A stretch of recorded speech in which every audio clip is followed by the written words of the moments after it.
Rehefa hanondrana vokatra any ampita dia tsy maintsy manao fitiliana any Eropa na any Maorisy ireo mpandraraha malagasy. Lafo dia lafo ny saran'izany ary maharitra amam-bolana ny faharetany. Ny Ministera Fambolena sy ny Fiompiana ary ny Jony dia nanolotra fitaovana ho an'ny Laboratoire Institut Pasteur de Madagascar ny 7 Jolay 2024 teny Anosy ho entina anaraha-maso ny entana alefa any ivelany na any an-toerana. Vokatra ity fiaraha-miasan'ny Ministera Fambolena sy ny Fiompiana ary ny Jony sy ny Institut Pasteur de Madagascar ity dia vita eto an-toerana avokoa izany fitiliana izany ary hiteraka voka-tsoa tokoa ho an'ireo mpandraraha eto Madagasikara. Ny fananana ireo fitaovana vaovao ireo dia ahafahan'ny Institut Pasteur de Madagascar manao fitiliana izay hanamora ny fidiran'ny mpandraraha eo amin'ny tsena, hanampy ihany koa ny fampiroboroboana ny lalam-piariana ara-pamokarana amin'ny fananany tombom-bidy ambony. Ka izay dia ao anatin'ny fanatsarana ny fidiram-bola amin'ny mpamokatra ka nomevana ny fampivelarana ny toe-karena ara-pamokarana eto Madagasikara. Ny ataondro moa zany fanaovatsony fampampatarana presy moa zany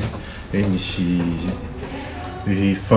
fanomezana fitaovana zany ny laboratoire zany mba entina anaraha-maso ho entana ho alefa ny ivelany na eto an-toerana zany.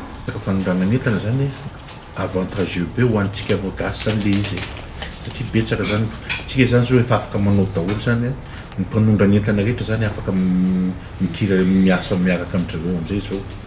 Teo manko mbola hoe izay manam-bola ihany ny afaka manao an'io dia limité be zany le hoe izy daholo ny opérateur afaka manao an'izay.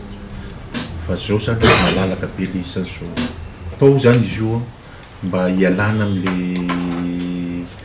inona zany entana tsy manara-penitra vokatra zany mba hitiliana anazy aty am-boalohany zany mba tsy ho averiny zareo avy any ivelany. Ity famatsiana fitaovana izay mitentina $7 natao Ministera Fambolena sy ny Fiompiana ary ny Jony ity dia ampahany amin'ny fanatsarana ny sehatra ny fambolena malagasy mba tonga ny firenena hifaninana kokoa amin'ny varotra iraisam-pirenena.